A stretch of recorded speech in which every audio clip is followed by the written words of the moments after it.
improves the lives of people around them. If you know a deserving recipient, visit WJBF.com and fill out the nomination form. Celebrating Black Excellence 365, only on News Channel 6. It is a Viper 6 alert day as we track severe weather. The live Viper 6 weather team is coverage you can count on for the entire CSRA. The News Channel 6 mobile app is now even better. Download it today. Right now, News Channel 6 at 5, winter weather seems headed for the CSRA. How leaders in Augusta are preparing. As your News at 5 starts now. Live from Television Park, this is WJBF News Channel 6 at 5. Good evening, everybody. I'm Brad Means. Thanks for joining us. As coverage you can count on begins with a first look at our weather. What is coming? How much can we tell for certain at this point? Let's check in with our chief meteorologist, Jenna Petracci. Yeah, Brad. So what we know so far is that a winter storm is definitely taking shape across the southeast, and it has warranted enough certainty for us to issue those Viper 6 alert days from Saturday through Monday, with the main hazard being ice. So we're going to be talking all about it coming up in the full forecast, so be sure to stay with us throughout the newscast. But here's our Terry Lambert Hyundai Skyview cam. It is a beautiful Tuesday. We have pretty quiet weather to start the week with low to middle 50s currently. 52 in Augusta, 50 in McCormick. Aiken, you're now 50 as well, 54 in Sylvania. Gibson, you're at 51 and 53 in Waynesboro. Dew points are extremely low today. We're even talking some negative values. So we have this very dry and chilly air mass in place with winds coming out of the northwest. So the sustained winds are only up to around 10 miles per hour, but we do have those winds gusting up to around 15 to 20. So we do have that minor fire danger threat today due to the low humidity and the breezy conditions, so just refrain from burning outside. Now for the rest of the evening, we're going to keep it clear, and we're getting down to the lower 30s by 9 p.m. And then looking ahead, we are going to see a warm-up, believe it or not, going into Thursday and Friday, highs in the 60s. We'll also have some shower chances, so up to a 40% chance of rain on Friday, and then we will have some higher chances of precipitation over the weekend. And once again, that precipitation includes the chance of ice, cold rain, and even snow. And I'll break down more details coming up shortly, but back to you, Brad. All right, Jenna, thanks. And with this winter weather threat, emergency management agencies, as you might imagine, are ready to respond. Graham Lee live with that part of the coverage now. Graham, I know GDOT and the city of Augusta, from your perspective, are keeping an eye out for what could be coming. Well, that's right, Brad. Augusta EMA and the Georgia Department of Transportation say it is a little early, but they are keeping a close eye out for the winter weather threat, and they are starting to prepare. The city says the National Weather Service told them there is high confidence that a winter weather storm is on the way. Departments are now coming together to determine the best course of action over the next few days. They're going through their checklist on if they need to salt the bridges, the roads, if they need to do their equipment checks. They're going through all of that stuff. So we're putting that all together, and then we're going to continue and have meetings when it gets closer to the time being. GDOT is also currently discussing next steps, but they have started to make the brine solution they use to treat state roads when these kind of events occur. Too early to determine how we're going to treat the roads, where, when, what we would use, but we'll be continuing to monitor, and we should have some more answers in the coming days. In the meantime, GDOT is encouraging drivers to be cautious on the roads and to get essential items now before the weather comes. Now is a great time to get prepared. It's not a bad idea to have an emergency kit in your car. Get survival gear like non-perishable food, water, blankets, change of clothes, just things that can keep you warm. Augusta's EMA director is also telling homeowners to go ahead and take steps to protect their homes and pipes. Right now, at your home, something you can do today, if you have a cold draft or anything that you kind of been telling yourself I need to take care of, put some towels down there, put a pillow down there, whatever you can do to stop that draft. After that, you're going to want to make sure you do your pipes on the cold nights right before you go to bed. Let your pipe go. Kitchen pipe, bathroom pipe, doesn't have to be more than a couple of them. Turn it on. Drip, drip, drip is the cadence in which it should flow. Any more, you're going to run too much water.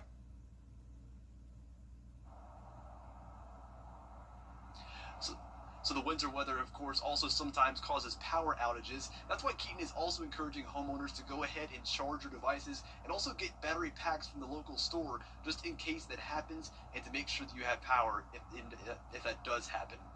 Live in Augusta, Graham Lee, WJBF, News Channel 6. The shelters in Aiken right now are nearly full, and a potential winter storm this weekend could put more people at risk. That story from Aiken Bureau Chief Sean Cabbage-Stalk. The Salvation Army says blankets, cots, and case managers are ready to keep people safe this weekend. What y'all doing here? Chicken and dumplings. 3. Felix Cooler has been coming to the Salvation Army for years, sometimes for help, sometimes to give it. Getting some services, socks, clothes, and everything like that. You know, they do a lot here. Staff says the shelter is nearly full, family rooms are booked, and just a few beds are available in the men's and women's dorms.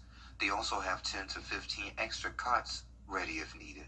We're just monitoring the weather, having some meetings about to see what we need to do going forward. How long it's going to be below freezing. Do our doors need to be open all day? If temperatures stay below freezing, the shelter can open earlier than the usual 5 p.m. intake. Overnight stays still require clearance for the Department of Public Safety. But once you get a clearance and you come in and do an intake, you're done. You don't need to go out and get a clearance every day. That's the only one you need. Case managers meet one-on-one with clients to help with jobs, housing, mental health, and parenting resources. We're partnering with other organizations to offer them the tools that they need to succeed. Updates about storm and shelter capacity will be posted on the Salvation Army's Facebook page. Everybody needs help sometimes, so yeah, I would prefer to come to here. You know, they nice people here. A daytime warming shelter is available for anyone in need. Stop by anytime, and no clearance is needed. In Aiken, I'm Aiken Bureau Chief Sean Cabbage-Stalk, WJBF News Channel 6. The data center debate is now in Augusta. People who live in Haines Station say they were stunned to find out about plans for a data center on Gordon Highway near their neighborhood. City planners telling commissioners this 200-acre site was approved for a data center several years ago. But residents asking the city, why are we just learning about it now? It did not say that there was going to be a hearing, was supposed to be listed in the date and time, because we would have been here. Even though many of us are, like you said, in the military or reservists or educators, we would have tried to make ourselves available to be a part of that conversation. Mayor Johnson calling the location a potential site for a data center, and commissioners plan to hold public meetings about the project within the next 30 to 60 days. Georgia candidate for Governor Jeff Duncan talking about a Richmond County man wanted for questioning in a suspicious death. They're looking for Michael Harrelson. Investigators say he took 41-year-old Selena Johnson to Doctor's Hospital last night, dropped her off, and left. Deputies say Johnson was deceased. They say Harrelson already has warrants from another case. If you know where he is, please call the Richmond County Sheriff's Office. Richmond County man wanted for questioning in a suspicious death. They're looking for Michael Harrelson. Investigators say he took 41-year-old Selena Johnson to Doctor's Hospital last night, dropped her off, and left. Deputies say Johnson was deceased. They say Harrelson already has warrants from another case. If you know where he is, please call the Richmond County Sheriff's Office or go through the My Sheriff app. Coming up, 1 year into the second term of President Donald Trump. Still ahead, a new staff member at the Children's Hospital of Georgia. We'll introduce you to popcorn after the forecast. It just rained for us on Friday, but then once we head into the weekend, we have those Viper 6 alert days in effect for winter weather likely, with the main hazard being ice, and we will continue to stay cold next week. I'll have your full Viper 6 forecast when we return. You can't always choose the weather, but you can choose your weather app. Go with the most accurate and most trusted, the Live Viper 6 mobile app. Download it today. A car wreck can happen in a... Now, your most accurate forecast with WJBF Live Viper 6. Welcome back. The sun is now setting across the CSRA as we start out with a look at our Terry Lambert Hyundai Skyview cams. A beautiful sunshine for us today. It's chilly again, but we're getting used to that. 52 out there. Winds are coming out of the northwest, 10 miles per hour. Extremely dry air in place. Notice the humidity is down to 15%. We have some temperatures dropping down into the upper 40s already, but overall pretty consistent in those lower 50s with high pressure overhead. Looking to the west of us, we're watching this low pressure system with a cold front. That'll approach us over the next couple of days, and ahead of that cold front, we're actually going to see a bit of a warm up. So Wednesday's still going to be chilly. We're only getting into the 50s, and we'll start out with some sunshine. Notice 24 in the morning, so a hard freeze again, but sunshine, and then we'll start to see more cloud cover build in throughout the day ahead of that cold front, and that front is going to bring us rain. So here's our futurecast. Tomorrow at lunchtime, you can see it's still sunny and dry, and then all of this moisture moves in with cloud cover around the area by Wednesday evening, lasting into Thursday.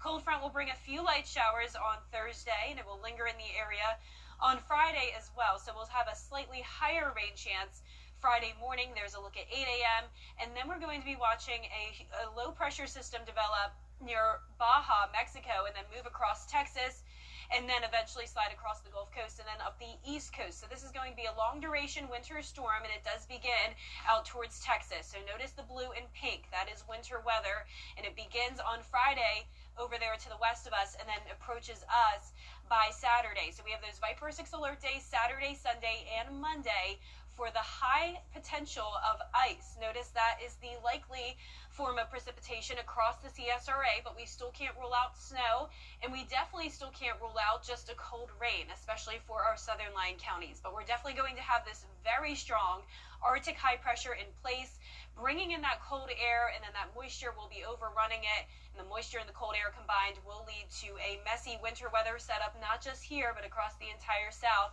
There's Saturday at 7 a.m. This model is showing the potential of some freezing rain early on. It's all going to be dependent on the temperatures. Remember, with freezing rain, we need the surface to be below freezing in order for that to happen. So there's definitely still the possibility that on Saturday, at least, that this could maybe be a cold rain, or that the moisture won't get to us in time. But there is becoming a much higher likelihood that by Sunday we will see that ice, whether it's in the form of sleet or freezing rain, still up for debate. And then notice the blue here, that is snow, and that is very close by to us Sunday night into Monday. So we're also going to have the potential of snow even lasting into Monday. There's 10 p.m. Monday night. All of this moisture and the cold air is still expected to linger in the area. We do have a slightly higher chance of at least minor impacts for a winter storm, 50 to 70% chance across the CSRA. So we do want you to prepare for this and start stocking up on some emergency supplies. Prepare a generator if applicable. Keep your car full of gas, and be sure to stay off the roads this weekend. So you may want to go ahead and reconsider any plans you may have had this weekend. And when we do get to the weekend, you're going to want to make sure you park your car away from any vulnerable trees and limbs, because once we get to around a quarter of an inch of ice or more, that's when we start to have those weighed down trees and power lines, which could lead to power outages, of course. It's still not a guarantee how much ice we will see from this event, but I definitely wouldn't rule out the possibility of a quarter of an inch of ice, if not more. So we will continue to update you frequently throughout the week. Notice once we get into next week, we're still going to have a hard freeze, so it's going to be difficult for a lot of this to melt. Low temperatures are dropping all the way down to 17 degrees next Tuesday. So bitter cold air is sticking around. High temperatures are also going to be very chilly in the 40s into next week as well. All right, Jenna, thanks. A big welcome to the new addition to the Children's Hospital of Georgia. It's Popcorn, a golden retriever labradoodle mix, the first male dog on the team, there to help ease worries of those sweet patients. He's just a giant baby. He is our biggest dog. He's our first boy within our child life team, whether it be human or dog at this point. But he is just a gentle giant. Like, he walks in the room, his face like just draws you in with those big old puppy eyes. I like to say puppy eyes because I don't think they're sad eyes, because he just radiates too much joy for them to be sad eyes. Visiting pediatric hospitals in the Atlanta area. And the kids don't have to wait for Popcorn to come to them. They can go see him in the 5th floor playroom. Still ahead, the Indiana Hoosiers winning it all. We'll hear from the champs after the college football playoff wrapped up last night. Hey, hurry, this offer ends soon. For the first time, the Indiana Hoosiers are the college football national champions. Chris Widlick with a recap of their big win. It might not be Hoosiers, it might not be Rudy, but Indiana's incredible football season, storybook as it was, is a script only Hollywood could come up with. And it took all 60 minutes for Indiana to finish things off and make history. I can't even put into words, man. We knew it wasn't going to be easy. I mean, it's a great football team. They play hard. They play physical. They play like us, you know, control line of scrimmage, but all credit to them. But, you know, our guys, you know, they fought their tails off, and I'm so proud. It's like a dream come true. It all feels so surreal. So, I mean, after this season, I'm going to look back and then reminisce about it and see, like, what really happened this whole year. Why is this team so special? Because you got a bunch of guys that are like-minded. We were told no. We had limitations put on us from the day we got to college. And everybody said, forget that. We'll make our own limitations, and there are none. This team is special. We love each other. We want to play for each other.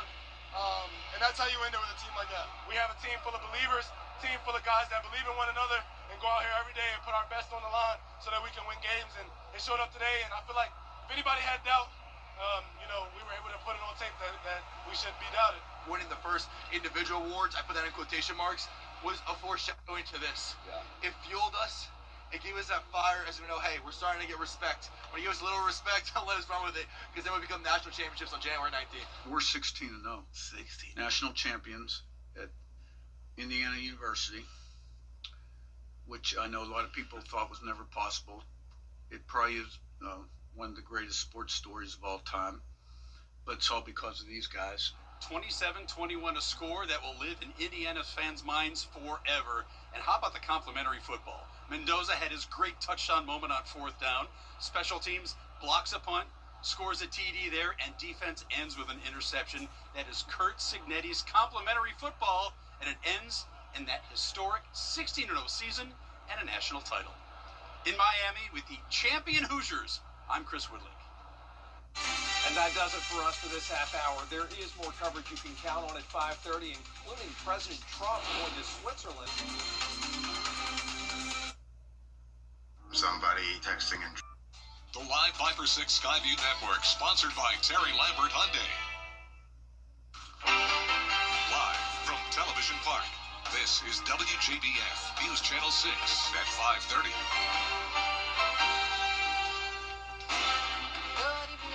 Thanks so much for joining us. I'm Dee Griffin. Topping today's local headlines, the winter weather threat headed toward us. GDOT and the city of Augusta keeping an eye out for what could be on the way. Aiken shelters are nearly full, and a potential winter storm this weekend could put more people at risk. The Salvation Army says cots, blankets, and case managers are ready to help keep people safe this weekend. And Augusta community members are sharing their concerns about a proposed data center between Captain's Corner and Haynes Station subdivision. We'll have these stories and much more coming up at 6. But first, we want to begin this half hour with a check of our forecast with Chief Meteorologist Jennifer Tracci. And you are tracking some possible winter weather this weekend. Yes, unfortunately, Dee, I wish I had better news, but at least we know now. We have plenty of time to prepare still. So go ahead and keep that in mind. You may want to get out there now and go ahead and stock up on some groceries, maybe cancel some plans you may have had outdoors this weekend or traveling across the CSRA. It's going to be a good weekend, and just hunker down inside and stay off the roads. We have issued Viper 6 alert days Saturday, Sunday, and Monday for the high likelihood of ice across the CSRA. But here's a look now at our Terry Lambert Hyundai Skyview cams. It's a beautiful Tuesday, nice sunset happening now. It's chilly out there, but not too bad. We're in the upper 40s to lower 50s. Augusta at 52, 49 in Aiken. We have extremely dry air in place with high pressure and control. Dew points are down to the single digits, so it's a good idea to not burn outside as we have the high fire danger concerns today with the dry air in place and the breezy conditions. Winds coming out of the northwest up to 10 miles per hour in Augusta. Winds are gusting up to around 15. Now for the rest of your Tuesday evening, we're going to see temperatures fall down to 33 by 9 p.m., keeping it clear, but we'll start to see more cloud cover tomorrow ahead of a cold front. Now we're actually going to see a pretty good warm up here up to the lower 60s Thursday and Friday, so you don't have to worry about any winter weather over the next 3 days. So once again, plenty of time to prepare still. It's just a rain threat on Friday, no storms, but then once we go into Saturday, that's when things start to look a whole lot different. And I'll have more details on that coming up. But back to you, Dee. Okay, we'll see you in a few minutes. Thanks so much, Jenna. Coverage you can count on continues with President Trump doubling down